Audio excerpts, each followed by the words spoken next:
America's News Now, and President Joe Biden does meet with Russian President Vladimir Putin in Geneva for the first time since President Biden took office. Nothing is off the table when it comes to what they're going to talk about. The two leaders, though, are expected to discuss cybersecurity, human rights, and the New START treaty, which puts limits on both countries' nuclear arms. And joining us right now to preview the Biden-Putin summit is the Vice President for Foreign and Security Policy at the Heritage Foundation, James Carafano. James, welcome to the National Desk. Great to see you. Good to be with you. So the president says a goal is to test kind of whether Putin is willing to agree to a more stable and predictable relationship with the U.S. Can you get that with Putin and his regime? Well, I could have saved him the trip. The Putin that we have was exactly the same Putin that was in office when Obama was president and Biden was vice president. Putin hasn't changed his stripes and never will. So if the stated goal to see is, are we expecting a different Putin to act differently? That's just not going to happen. So let's talk about the New START treaty, because this is an agreement for nuclear arms reduction for both countries. But how important is this given what we know about Russia's nuclear arsenal? Not really. The New START treaty actually capped what the U.S. could build. It didn't actually cap what the Russians could build because they were actually under the limits that we agreed to. It also didn't really inhibit modernization of their nuclear arsenal, and it doesn't restrict tactical nuclear weapons, which are by far the bulk of Russia's nuclear arsenal and what they use on both their Europe front and on their front against China. So the notion that New START treaty somehow limits Russia's nuclear threat, that the arms deal itself really manages nuclear competition is not really actually true.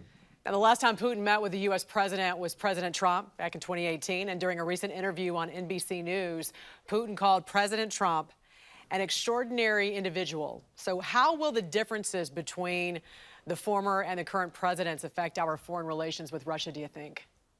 Yeah, it's very important to kind of parse characteristics from the character of the leader. These great power conferences are largely meaningless because they're about talk, and the Russians don't really care about that. They're not really accountable to anybody. They're not accountable to a press, to voters, to politicians.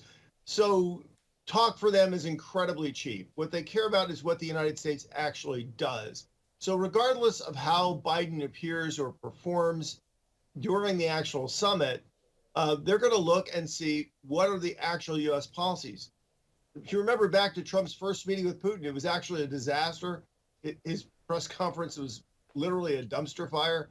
But yet, for 4 years, Russia felt, I think, very constrained by a very aggressive U.S. position, particularly in Western Europe. They're going to look and see, what does Biden do? Not really what he says. Well, no one's expecting any breakthroughs, right, from this meeting today, as you said. But in the past few months, we have seen a number of cyber attacks from groups in Russia.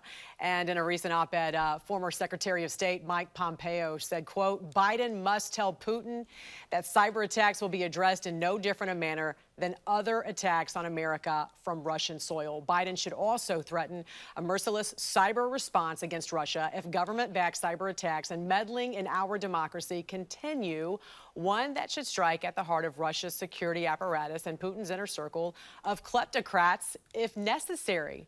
Now, James, in the past, you said Russia is not intimidated by President Biden's stance on foreign policy. So what would you advise the Biden administration to do when it comes to talks with Putin? What would you advise the president to do? And do you agree with Pompeo? What are you hoping to come out of this meeting? Well, it's not about the talks. I mean, the U.S. has to address Russian cyber capability. And the way the Russians have built their cyber capability is there's a large criminal cyber sector, not just in Russia, but throughout Central Europe.